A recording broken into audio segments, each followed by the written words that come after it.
ইঙ্গিত দেয় যে কিয়ামত সন্নিকটে। কিয়ামতের ছোট বড় নানা আলামত পৃথিবীতে প্রকাশ পেলেও অনেকেরই হয়তো জানা নেই কিয়ামতের সেই দিনটি কেমন হবে। আর সেই প্রশ্নের উত্তর মিলবে সূরা ওয়াকিয়ায়। সূরা ওয়াকিয়ায় বলা হয়েছে কিয়ামতের দিন মানুষের বিভিন্ন অবস্থা ও অবস্থানের কথা। বলা হয়েছে কিয়ামতের দিন পৃথিবী প্রকম্পিত হবে এবং পাহাড় ছিন্ন ভিন্ন হয়ে যাবে। শেষ বিচারের দিন মানুষ 3 ভাগে বিভক্ত হবে। আল্লাহর নৈকট্য প্রাপ্তরা, ডান হাতের সঙ্গীরা এবং বাম হাতের সঙ্গীরা।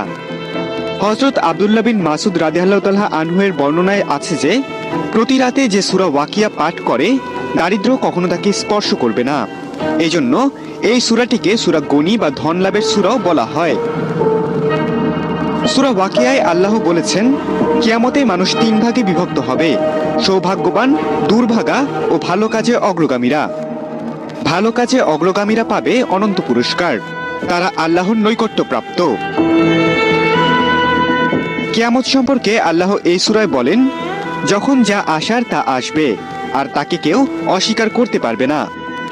পৃথিবী তখন প্রবল ঝাঁকুনিতে প্রকম্পিত হবে, পাহাড়গুলো ভেঙে চুরে ধুলোয় গুঁড়ো গুঁড়ো হয়ে ছড়িয়ে ছিটিয়ে যাবে।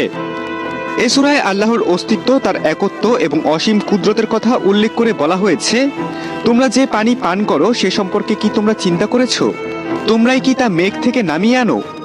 না, আমি তা বর্ষণ করি। আমি তো ইচ্ছা করলে তা নোনা করে দিতে পারি।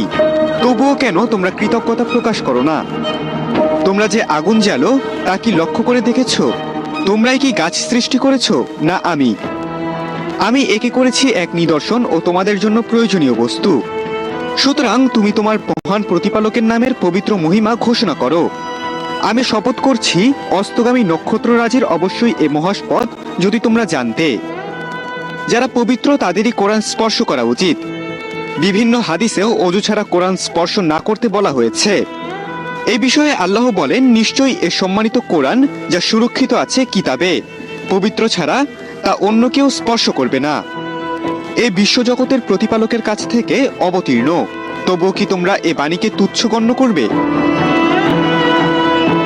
এছাড়াও পবিত্র কোরআনে কিয়ামতের বিভিন্ন আলামত ও কিয়ামত সংঘটিত হওয়ার নানা কারণ উল্লেখ রয়েছে।